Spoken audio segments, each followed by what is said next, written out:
দিল্লি নাকি ঢাকা, ঢাকা নাকি ওয়াশিংটন, ঢাকা নাকি ওয়াশিংটন, ঢাকা নাকি বেইজিং, ঢাকা নাকি দিল্লি, ঢাকা নাকি পিন্ডি, এই সবগুলো বলতে হবে। দিল্লি নাকি ঢাকা শুধু এটা নয়, আমরা দিল্লি নাকি ঢাকা, জুলাই বিপ্লবের স্মৃতির সাথে সাথে দিল্লি নাকি ওয়াশিংটন এই প্রশ্ন তুলতে চাই আমরা।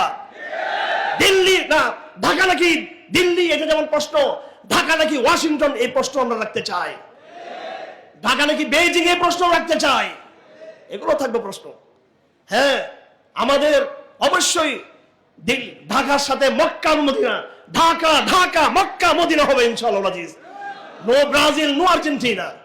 আপনারা যারা বলেন দিল্লি নাকি ঢাকা, ঢাকা ঢাকা, জুলাই সমিতির সবাই আর্জেন্টিনা আর্জেন্টিনা আর্জেন্টিনা হয়ে গেছেন সবাই, তো কোথায় ঢাকা ঢাকা?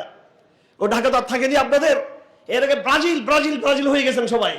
আমরা সত্যিকার ইমানদার, বাস্তবে আমরা ঢাকা ঢাকা এবং ঢাকা। ঢাকা আমাদের ইসলামী সাহিত্যের রাজধানী ছিল, ঢাকা আমাদের শরীয়তের রাজধানী ছিল।